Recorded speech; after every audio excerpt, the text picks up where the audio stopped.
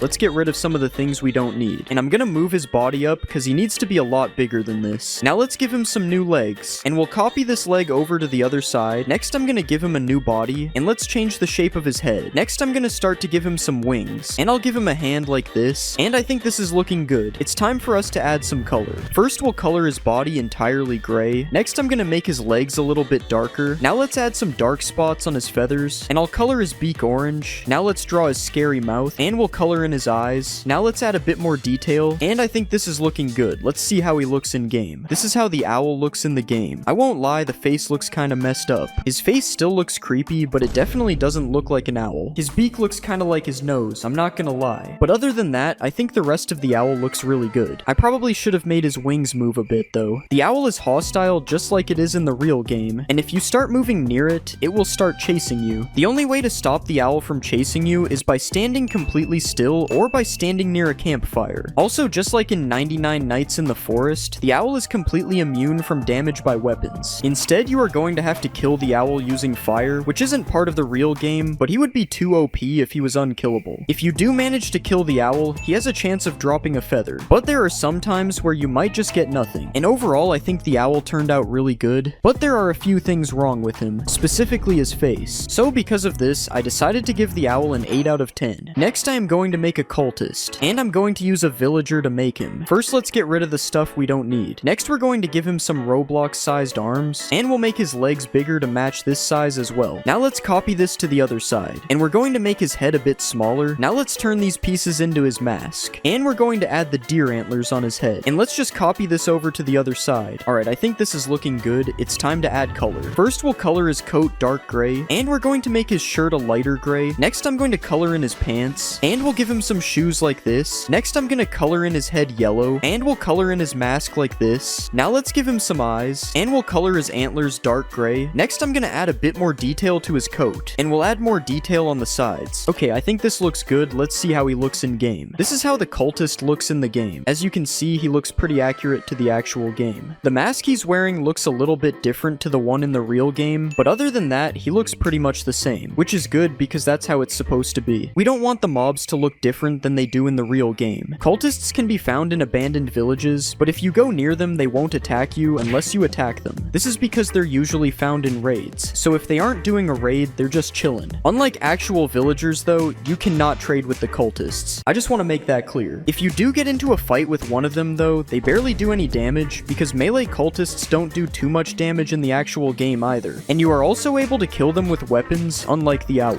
So dealing with these guys should be pretty easy. If you do kill a cultist, they drop a stone axe because that is the weapon that they are using. You can't see the stone axe, but it is there. Trust me. Overall, I think the cultist turned out pretty good. He looks really accurate to the game. So because of this, I decided to give him a 9 out of 10. It would be a 10 if the mask was the same. Next, I am going to make an elite alien, and I am going to use a vindicator to make him because they kind of look the same. First, we'll get rid of the extra set of arms. Now let's change the shape of his legs, and we'll change the shape of his body. Next, I'm going to change the size of his arms as well, and we'll move and change the size of his nose. Now let's change the shape of his head, and we'll give him a sword in his hand like this. Alright, I think this is looking pretty good. It's time to add some color. Let's remove his eyes and use his eyebrows as eyes instead, and we'll make the eyes a little bit bigger. Next, I'm going to give him a mouth. Now let's color his shirt entirely blue, and I'm going to color his pants a dark greenish color. Next, let's add some detail to his shirt, and I'm going to add this thing on his pants. Now finally, let's color in his sword, and I think this is looking pretty good. Let's see him in the game. This is how the elite alien looks in the game. I will not lie, his face looks kind of weird. It looks like a cross between Shrek and an alien. I think the nose is throwing it off. Other than that, he does look really good though, except for this one spot on his arm not having any texture. Not really sure how that happened. Anyways, if you do find an elite alien running around in your world, it will attack you. And I did make it do a little bit more damage than a regular mob because it says that elite aliens are a lot more powerful than regular aliens. I also gave him slightly more health for this reason as well. He's still not that big of a threat though. It only takes 2 hits to kill him with a netherite sword, but be careful because he could start flying back up to space. I don't know why you would have to be careful of that happening because it doesn't do anything to you. I just wanted to show the alien flying back up to space. If you kill an elite alien, he drops a diamond sword which is supposed to be a laser sword, so let's just pretend it's a laser sword. And overall, I think the elite alien turned out decent, but there is definitely something wrong with his face. So because of this, I decided to give him a 7 out of 10. The next mob we'll make is an alpha wolf, and we are obviously going to use a wolf to make him. I don't really think we need to change much on his body, but let's just make this part a little bit bigger. Next, I'm gonna move his head like this, and we'll change the position of his mouth. Next, I'm gonna give him some big teeth, and we'll add some pointy ears, and I think this looks good. Let's color him in. First, we'll color the top of his body dark brown, and we'll color the bottom parts a bit lighter. Next, I'm gonna color his teeth bright white, and we'll color his mouth pink. Now let's give him some bright red eyes, and we'll give him some angry eyebrows. Now let's give him a big nose, and we'll color this nose in dark black. And I think this is looking pretty good. It's time to add him to the game. This is how the alpha wolf looks in the game. He looks kind of like a regular wolf, except more scary. That is literally what it's supposed to look like though, so that's a good thing. I don't really see anything wrong with this wolf either, so that's good. I finally made a mob that doesn't have any random mistakes. If you go close to an alpha wolf, it will attack you just like any other Minecraft mob, but just like in 99 Nights in the Forest, you are able to get away from them by going near a campfire. You can also kill the wolf with any weapon you want, but you have to be careful because the alpha wolf does a lot more damage than a regular wolf, which makes sense because it's an alpha wolf, so it does alpha damage. You also can't tame one of these wolves, unlike the actual Minecraft wolf, which means the only real use they have is dropping a piece of steak or a piece of leather, because that is what they drop in the actual game. I find it kind of weird that wolves drop steak, but whatever. Anyways, I definitely think the alpha wolf turned out pretty good, as there are no mistakes on him at all. So because of this, I'm going to give the alpha wolf a 10 out of 10. Next, we are going to make the deer, and I'm going to use a creaking to make him. First, let's get rid of some of the stuff we don't need. Next, I'm going to change the shape of his body. Now let's make his head a little bit wider, and I'm going to give him some new arms. Next, I'm going to give him new legs as well, and we'll turn this part into his mouth. Next, I'm going to make this piece into his ears. And finally, we'll give him some antlers. Alright, I think this is pretty good. It's time to add color. First, I'll color his entire body brown. Now let's color his mouth light brown. Next, I'm going to color in his eyes. I'll also color in his ears. Now let's color his antlers slightly darker, and we'll do the same for his hands and feet. Alright, I think this is looking pretty good. Let's see how he looks in game. This is how the deer looks in game. As you can see, he looks kind of scary. He also kind of looks like Ghostface a little bit, but I still think he turned out pretty good. The deer isn't a threat to you if you find him during the daytime, but at night you should definitely avoid running into him. If he finds you at night, he will chase you super fast, and if he manages to hit you with no armor, you will get insta-killed. The only way to stop the deer from attacking you at night is by being near a campfire or using another source of light to protect yourself from him. Just like in the Roblox game, you also aren't able to attack him with any weapons. The only way to kill him is by using some kind of light source that does damage, like lava. If you do manage to kill the deer, he drops a piece of deer meat. I probably wouldn't eat that though. We don't know where this guy's been. Overall, I think the deer turned out pretty good. He looks almost the same as the original, so because of this, I'm going to give him a 10 out of 10. I'm going to be remaking Minecraft mobs into Steal a Brain Rot. The first mob I'll make is Chimpanzini Bananini, and we'll use the Wither to make him. First, let's get rid of all the stuff we don't need, then we'll change the size of his body, and we'll make it a little bit wider as well. Now let's change the size of his head, and we'll start to turn his body into a banana. Now let's start adding some peeled parts on the sides, and we'll copy this to the other side. Next, I'm gonna start to make his face, and we'll give him some ears, and I think this is looking good. Now let's color him in. First, we'll color this part dark green. Next, I'm gonna color some parts of his face red, and we'll make the banana completely yellow. Now let's give him some eyes, and I'm gonna add his mouth. Now finally, let's color this part brown, and I think this is looking pretty good. Let's see how he looks in game. Okay, so we've made it to my Minecraft version of Steal a Brain Rot. It's really good, and it's definitely not unplayable. And this is what Chimpanzini Bananini looks like in game. As you can hear, he's got the wither sounds. It's very loud, so I probably shouldn't have added that. I also gave him like a flying animation. I don't think it's accurate, but whatever. I don't care. So I'm just gonna steal this guy and bring him to my base. Now he's in my base, which means we can take a look at some of the other features he has, like being able to do a ton of knockback when he hits you because banana peels are slippery. So it's like slipping on a banana peel, but the banana is hitting you instead. He also isn't able to take fall damage because I made him look like he's flying, and you probably don't take fall damage when you don't actually land on the ground. If you manage to kill a chimpanzini, you will get a blaze rod. This is because I didn't feel like adding a banana item, so a blaze rod is the closest looking thing. Just don't eat it. And overall, I think Chimpanzini Bananini turned out pretty good. And because of this, I am going to give him a 10 out of 10. Next, I'm gonna make Orangatini Ananasini, and I will use an iron golem for this one. First, let's get rid of this, and we'll change his legs to make them a lot smaller. Now let's make his body into the shape of a pineapple, and we'll move his head down like this. Next, I'm gonna add his mouth, and we'll give him some ears. Now let's give him some shoulders, and I'm going to move his arm down like this. Next, let's make his arm look a little bent, and we'll give him a hand, and I think this is good. Now let's give him some color. Let's color his body in orange, and I'm gonna give him some brown hands and feet. Now let's color his face brown as well, and I'll give him some eyes and a mouth. Next, I'm going to color in the pineapple, and we'll give it a yellow pattern. Next, I'm gonna add the green part on his head, and I think that looks pretty good. It's time to see him in game. And as you can see, this is what he looks like in game. I'm not really sure why this top part ended up floating, but we're not gonna question it. The rest of him looks good. So let's steal Orangatini. Now I have 2 legendary brain rots, and this is Orangatini in the actual game. As you can see, he doesn't take that much knockback when you hit him. You could ask me why this is a feature, but I honestly have no idea. I think it's just because he is an iron golem. That's it. You also get a pufferfish when you kill this guy, and you can probably guess why I chose a pufferfish. Again, it's because I didn't feel like adding a pineapple to the game. So instead we get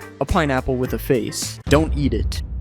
Regardless of the pufferfish, I think Orangatini looks pretty good. And because of this, I am going to give him a 9 out of 10. It would be a 10, but the floating hair part dropped the rating. Next, I will make Glorbo. And I'm going to use a turtle to make him. Let's get rid of a few things. Next, I'm going to make his body into the shape of a melon. Let's make the melon a little bit rounded. Now I'm going to start shaping his neck, and we'll attach his head to the neck part like this. Next, I'm going to start changing the shape of his head, and I'll give him a nose. Now I'm going to give him some legs, and we'll copy this to the other side. And okay, now this looks pretty good. Let's start to give him some color. First, we're going to color this part green for now, and I'm going to color his legs darker green, and I'll do the same for his head and his neck. Now let's color in the bottom of his neck and head, and finally we'll change the green part to a melon texture. Alright, I think that looks pretty good. Let's see how he looks in game. This is Glorbo in the game. For some reason, you have to punch him to make him walk in the line, but you might have noticed that just like in Steal a Brain Rot, Glorbo rolls instead of walks. Unfortunately, we don't see anything other than a melon though, so we have to steal him. And this is how Glorbo looks in the game. As you can see, he actually looks pretty good. I'm surprised because I thought this one would look pretty bad. I'm not gonna lie. If Glorbo is rolling around, he becomes immune to projectiles because he's rolling so fast that he just deflects them. He isn't immune to swords though, as you can see. And if you kill him, you get a full watermelon. I don't think I have to explain why he drops one. You can probably figure it out. Since Glorbo is an alligator, if he ends up underwater, he will never drown. And if you see this in the water, you should stay away, because we all know what happens when you go in the water with a gator. Overall, I think Glorbo turned out better than I expected, so because of this, I'm going to give him a 10 out of 10. Next, I'm gonna make Los Tralalaritos, and I will use a Vex to make them. First, I'm gonna get rid of this stuff because we don't need it, and let's make his head a little bit wider. Next, I'm gonna move his arms, and we'll make the body a bit bigger too. Now let's start giving him some legs, and we'll turn his arms sideways. Now I'm gonna add a little nose, and I think that looks good, so let's color him in. First, we'll color this part blue, and I'm going to color the front like this. Now let's color his legs light blue, and I'm gonna make the bottom of his shoes white. Now this is good, so let's copy him and make 3 of them. Now I'm gonna give them some eyes, and I'll make their mouths. And I think this looks pretty good. Let's see what they look like in game. This is how Los Tralalaritos looks in game. As you can see, they look alright. Their faces do kind of look like they belong on dogs though, so that might need to be fixed. They also make kind of a scary noise when you get close to them, but that's fine because we found a secret. I'm sure it's gonna give us a lot of money in this real Steal a Brain Rot game. If you try to damage these guys, it's impossible. You are not able to damage them. So you would probably like to know that if you kill them, you get a god apple because you can't kill them. So if you killed them somehow, you deserve it. Overall, I don't think Los Tralalaritos turned out as good as they could have. So for that, I'm going to give them a 7 out of 10. I don't know why, but something about their face just does not look right. Next, I will make Bombombini Gusini, and I'm going to use a Ghast for this one. First, let's get rid of all the Ghast's legs, and I'm going to flatten this part. Now let's shape it into the body of a plane, and I'm going to use this piece to make his feet. Now let's copy this over to the other side, and I'm gonna add some more details on the sides. Next, let's turn this cube into his wings, and I'm gonna make this into a tail. Now let's give him a neck, and we'll also give him a head. And I think this looks pretty good. It's time to add color. First, I'm gonna color his body fully gray. Next, let's color the feet and wings brown. Now I'm gonna color in his beak, and we'll give him some eyes. Now let's add a bit more details, and I think this is looking pretty good. It's time to add him to the game. This is Bombombini Gusini in the game. I don't know why, but he is moving super fast. It's probably because he's a plane. Planes move fast. He's pushing the other brain rots. This is kind of insane. Anyways, we are going to buy this Gusini real quick, and now we have a pretty insane looking base. We are already making so much money from these brain rots. If you right click on Bombombini Gusini, you are able to go on a flight to anywhere. Well, not really, because he doesn't seem to go up, so I can't get over this mountain. But you are still able to ride him. You also can't attack him with a sword because planes are immune to swords. Don't go test that. It's probably true. If you kill Bombombini, he drops some feathers, and that is because he is a goose, not because the plane is made of feathers. And overall, I think Bombombini Gusini isn't the best looking mob I've made, but he still looks decent. So because of this, I'm going to give him an 8 out of 10. The next mob is Cappuccino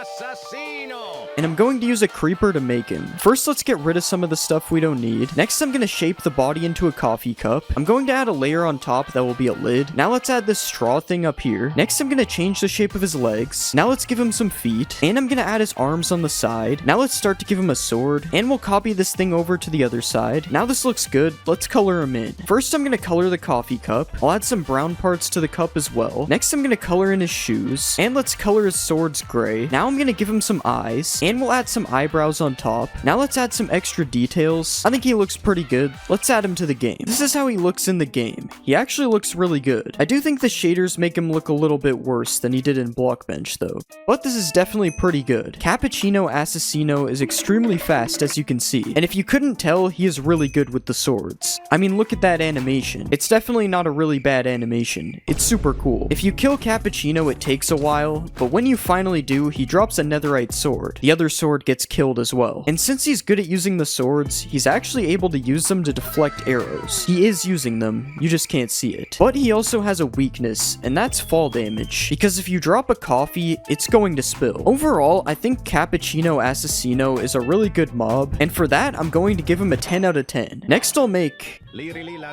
and I'm going to use a Ravager to make her. First, I'm going to get rid of these 2 legs. Next, we'll add our own body, and I'm going to make these legs wider. Now let's change the shape of the face, and next I'm going to add a long trunk. Now let's give her some big elephant ears. We'll copy that to the other side, and let's add some big feet for her sandals, and I think that looks good. Now let's color it in. I'm going to color the cactus parts green for now, and I'll color the sandals all brown. Now let's add some white tusks, and I'm going to give her a couple of eyes on the side of her face. Next, let's replace all the green with a cactus texture, and I think this looks pretty good. Let's see how she looks in game. This is how Lorilla, I don't know how to say the name, looks in game. As you can see, she is really big, and also is a giant cactus, which is why we're in a desert. But she moves really slow due to her size, as you can see. I don't know if that's accurate to elephants, but I don't care if it is. And she also has the ability to teleport through time.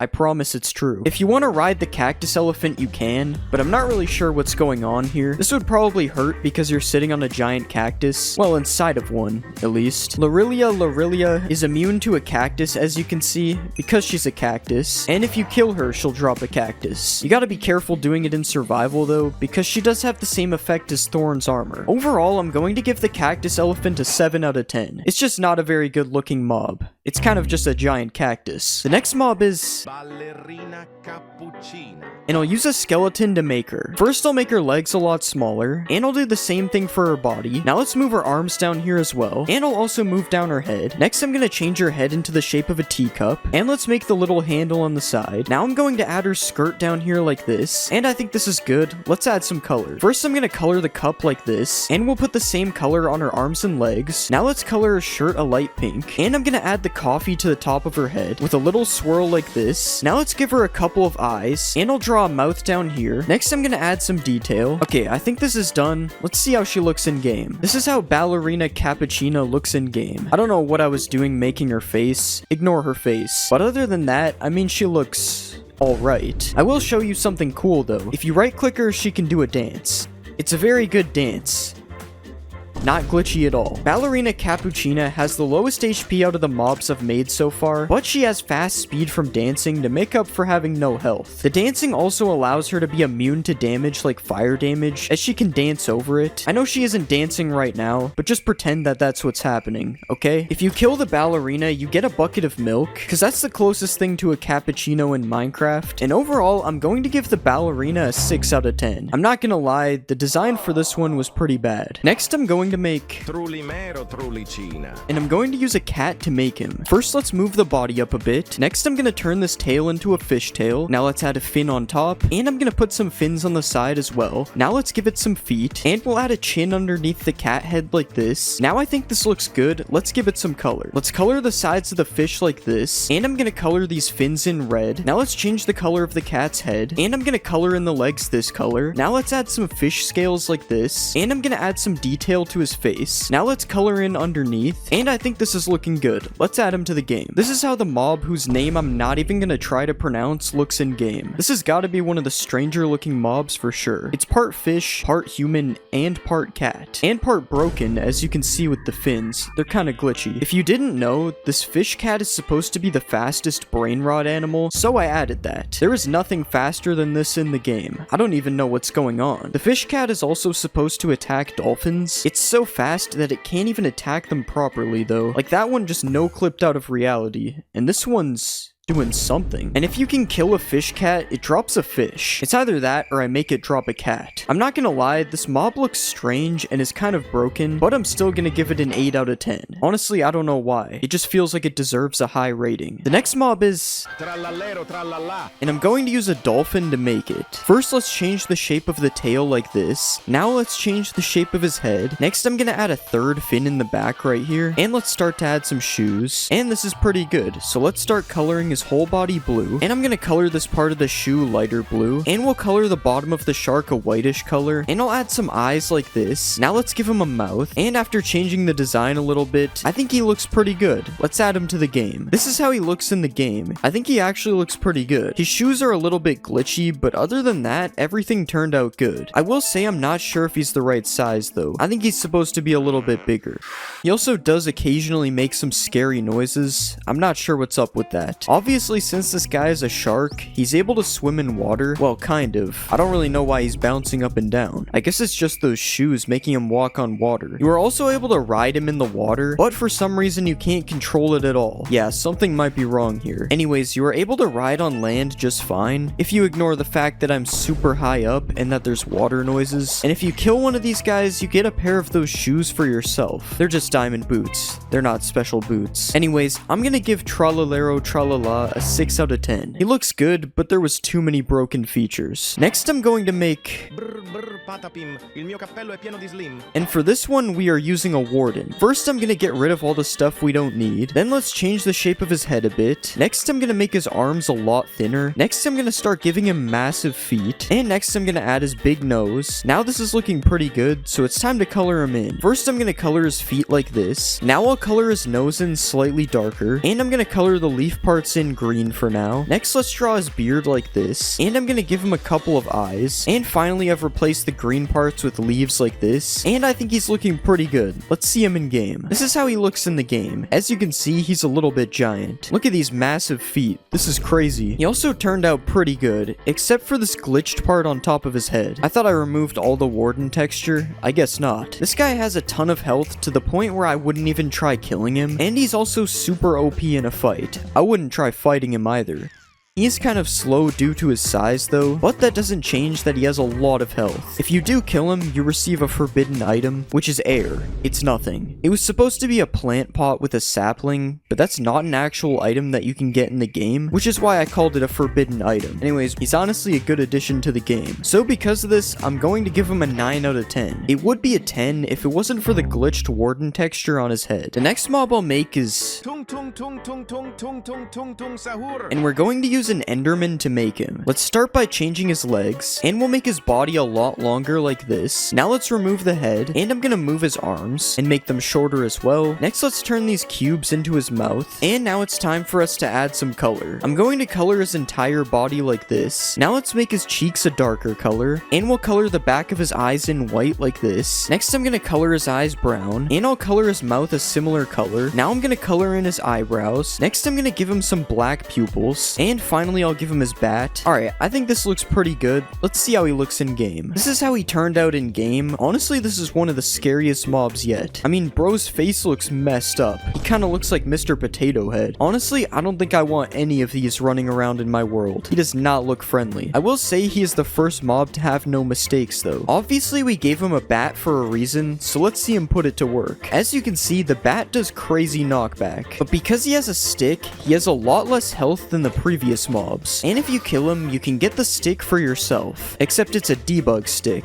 It's not a knockback stick. This is not Bed Wars. Other than that, there isn't much more to say about this guy. He's just kinda there. He has no mistakes though, so I'm gonna have to give him a 9 out of 10. It would be a 10 if he wasn't so scary. Next, I'm going to make... Boneca ambalabu. and for this one, we'll obviously use a frog. First, I'm gonna remove the frog parts that we don't need. Next, I'll move the frog head all the way up here. Now let's start to make this part into the shape of a tire. Now I'm gonna turn this cube into his feet. Now this is looking pretty good. It's time for us to add color. First, we'll color his legs and feet in like this. Next, I'm gonna color the entire tire in gray. And I'll put some black tire marks all on the outside of the tire like this. Next, I'm gonna color the inside of the tire a darker black. And I'll add some detail detail to the feet like this. Finally, I'll change the frog head's color to green, and I think this looks pretty good. It's time to add him to the game. Okay, so this is what he looks like in the game. Honestly, this is what you would expect. I'm not gonna lie, I don't know what this thing is even supposed to be. Yeah, that's about it. One thing about this guy is that he's super fast when he finally decides to move. Not sure if he's gonna move though. Okay, I can't even get them to fight each other. I guess they're broken. Or this is the most crazy fight of all time. Oh, hitting him with the sword somehow fixed it. Anyways, as you can see, they drop a slime ball when killed, and yeah, he's super fast when you can get him to move. But because it's almost impossible to get him to move, I'm going to have to give him an 8 out of 10. If he did that more often, it would still probably not be a 10, because I still don't even know what this thing even is. The next mob I'll make is... Frigo camelo, buffo fardello. and I'm going to use a camel to make him. First, I'm going to get rid of some of this stuff that we don't need. Next, I'm going to make the body a lot bigger into the shape of a fridge like this. And I'm going to make the front legs a lot thinner. Now it's time to turn this bottom part into boots. Now let's adjust the fridge a little bit more, and it's time to color this in. First, I'll color the fridge light gray like this. Next, let's add a gray line on the edges right here. Now let's add another line to separate the freezer. Now let's turn this piece into the fridge handle. Next, I'm going to color his shoes a brownish color. Now let's add some laces to the shoes, and I think we're done. Let's see how this guy looks in game. This is how the fridge camel looks in game. Not gonna lie, it's one of the worst looking mobs, but that's because it's literally a camel in a fridge. Still no visible mistakes though, so at least that's good. Despite being part fridge, which is pretty heavy, the camel can still run pretty fast, even faster than Boneka. You can also ride the camel, but the only issue is you get put in the fridge because that's the only place to sit. At least fridge travel is way faster than it is on a regular camel, so there's an upgrade there. Also, if your camel gets into a fight, it is pretty much immune to knockback. As you can see, the bat does nothing to him. Because he's part fridge, he's basically a brick wall. There's no moving this thing. If you manage to kill a fridge camel, it will drop a block of ice, and it's pretty self-explanatory why, because it's ice, and a fridge is cold. Overall, I decided to give the fridge camel an 8 out of 10. The mob is good,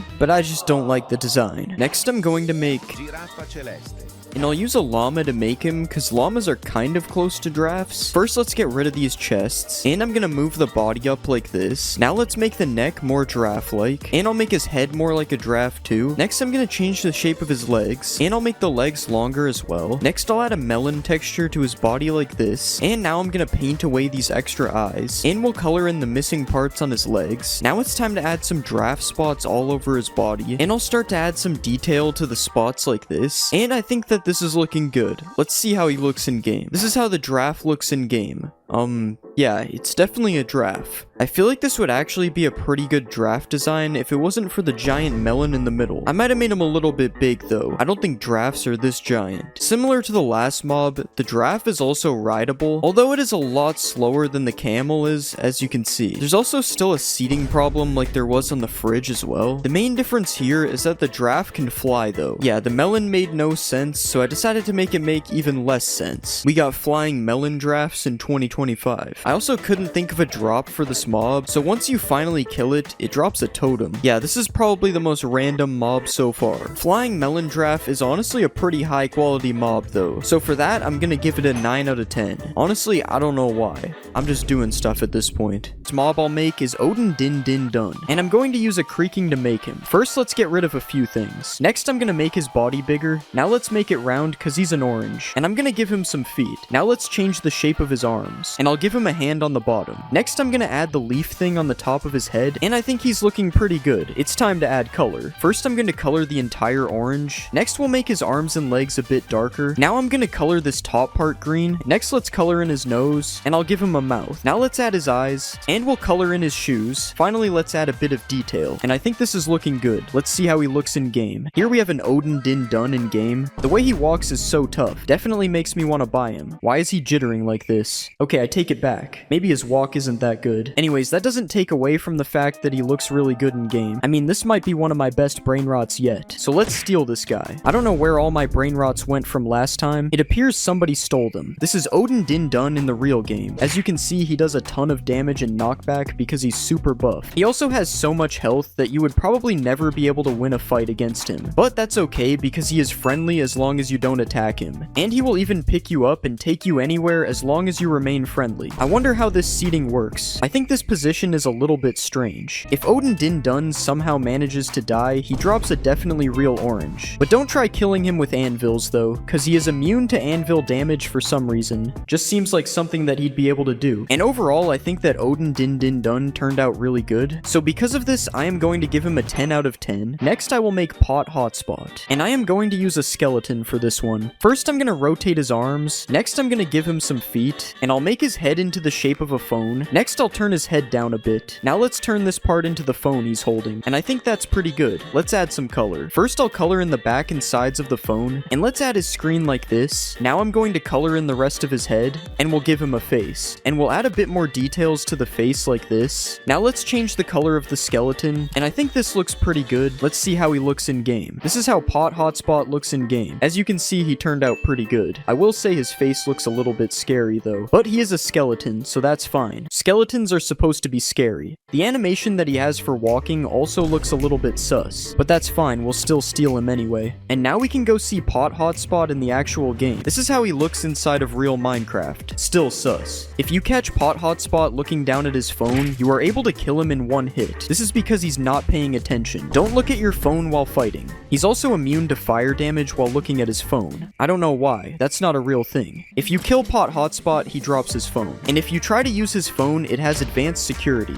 It's definitely not just an end crystal. That's the security features. Anyways, Pot Hotspot looks really good. There's just a few things wrong with his face. So because of this, I'm going to give him a 9 out of 10. Next, I'm gonna make Nubini Pizzanini. And I'm gonna use a zombie to make him. First, I'm gonna shrink down his head. Next, I'm gonna make the pizza on top of his head. Now let's make him the size of a Roblox character. And I'll just change the size of the pizza bit too. Okay, that looks pretty good. It's time to color him in. First, we'll color his head and arms yellow. Now let's color his shirt in light blue. Next, I'm gonna make his pants light green. Now let's color in the crust of his pizza. And we'll add some cheese on the top like this. Now let's add some pepperonis. Next, I'm gonna give him a face. And finally, let's add some details to his shirt. Okay, I think that looks pretty good. It's time to see what he looks like in game. This is Nubini Pizzanini in the game. I don't know why, but he looks a little boring. To be fair, I don't know what I expected. He's basically just a Roblox noob. He does have this pizza on top of his head though. Unfortunately, right-clicking him does not let you eat it. Anyways, it's time to buy a Nubini. I hope we have enough money. Nubini can be kind of expensive. And this is what Nubini looks like in the actual game. As you can see, he looks exactly the same. What isn't the same though is that he is completely invincible to damage. This is to protect noobs. I am still allowed to kill Nubini though. The protection doesn't apply to me. And when I kill Nubini, he drops a pizza. A pizza made of pumpkins. Definitely not a pumpkin pie. Honestly, Nubini looks pretty boring in the game, and he doesn't have that many features. So because of this, I am going to give him a 6 out of 10. Next, we will make Karker Karkerker, and I'm going to use a horse for this one. First, I'm going to get rid of all this stuff. Next, let's shape his body into the seat, and we'll add a back part like this. Next, I'm going to make his legs into the shape of chair legs, and I'll add some feet to the front ones. Now let's turn this piece into an arm, and we'll put some fingers here as well. Now let's copy this over to the other side, and I'm going to turn this part into his mouth. Next, we'll use this to give him a nose, and these parts are going to be his eyes. Alright, I think that looks pretty good. It's time to add color. First, let's color his entire body light green, and I'm going to color his lips a bit darker. Next, I'll color in his eyes, and I'm going to add a bit of detail like this. Alright, I think this is looking pretty good. It's time to add him to the game. Here is the chair in the game. I'm not going to bother trying to pronounce his actual name. As you can see, he has a different walking animation than the other brain rots. He has to wobble back and forth when he walks because he's a chair. His back legs definitely should be moving though. I don't know what's wrong with that. Anyways, let's just steal a chair, man. And this is what he looks like in the real game. If you right click on him, you are able to sit down on the chair. But you cannot control where you are going because that's not how chairs work. The chair picks your destination. He also is unable to drown for whatever reason. I feel like if you threw a chair into a lake, it probably wouldn't drown. So this one makes sense. If you kill the chairman, he gives you a wooden plank. This is because chairs can be made of wood. I don't think that this guy is made of wood, but I couldn't really think of a better block to make him drop.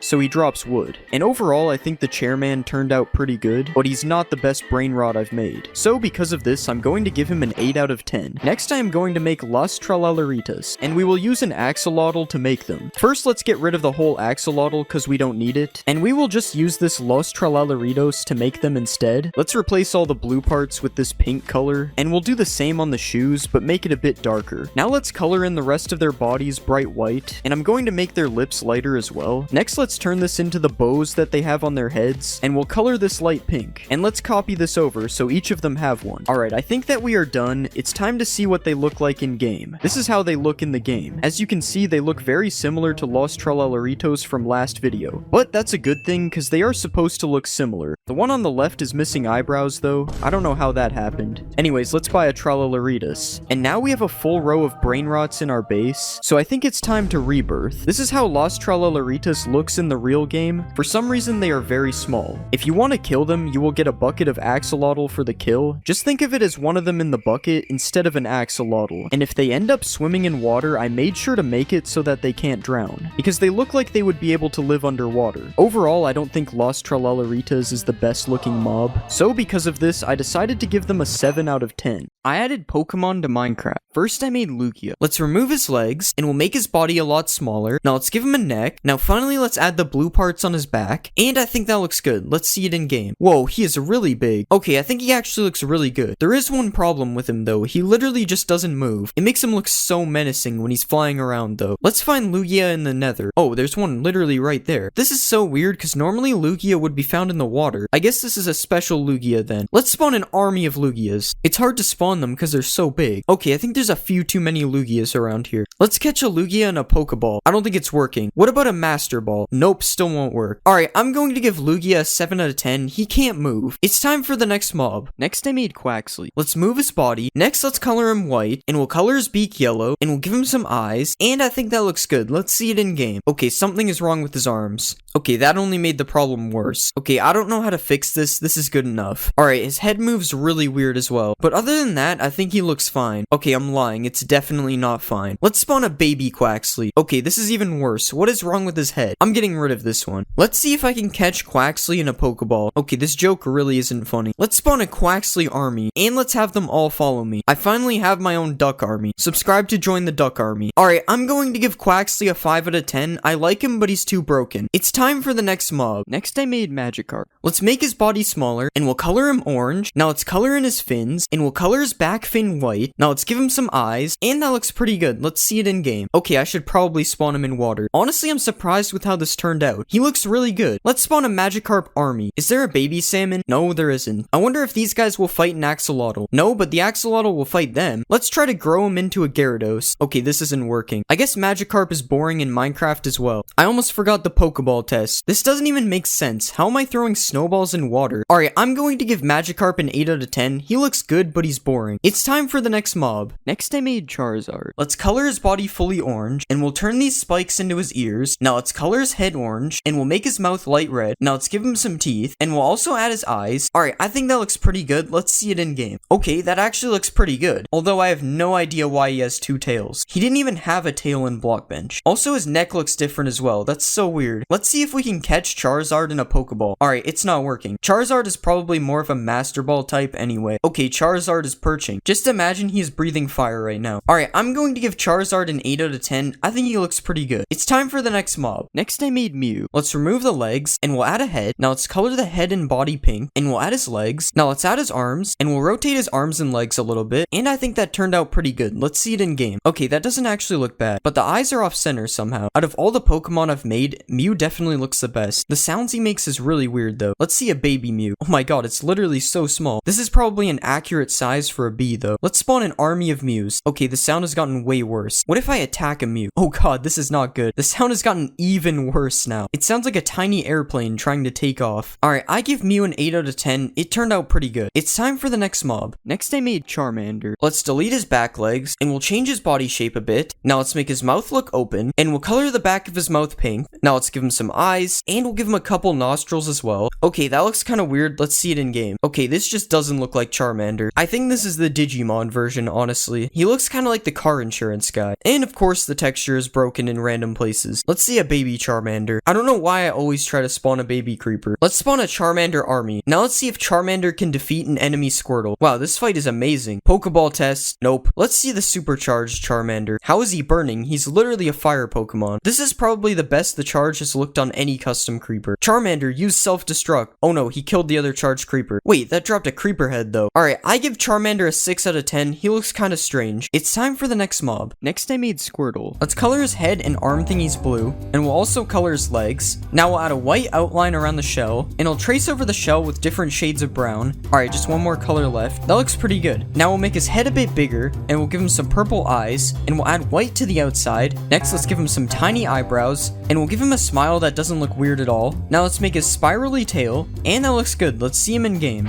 Okay, let me know if you guys see the problem. It's kind of hard to spot. I don't really know how this happened, so I guess we'll just ignore that. But other than that, he looks fine. How does the baby look? I was hoping the baby was the size of a regular Squirtle because this guy is clearly too big. Alright, Squirtle army. Okay, I have to fix the floating thing. Okay, that looks a lot better. Squirtle, use Bubble Beam, or whatever move he has. Oh wait, I have to catch him first. Nope, the Pokeballs still don't work. I wish I had made him smaller because right now he's bigger than Blastoise. Alright, I give Squirtle a 6 out of 10. He just doesn't look that good. It's time for the next mob. Next I made Psyduck. Alright, let's delete all this, and we'll just get rid of his eyes as well. Now let's try to shape this into a duck, and we'll color it all in yellow. Now let's give him duck feet, and we'll color them a lightish yellow. Now we can give him a beak, and we'll color this the same color as his feet. Now we can add some little arms on each side, and we'll make his lizard-like tail. Now we can add the black tufts of hair to the top of his head, and we'll give him some eyes. Alright, that doesn't look terrible. Let's see it in game. Oh my god. That actually looks good, other than the walking animation. Okay, that might not be normal. To be fair, the walking animation would kind of fit him if it wasn't broken. Let's see a baby frog. Oh yeah, that's a tadpole.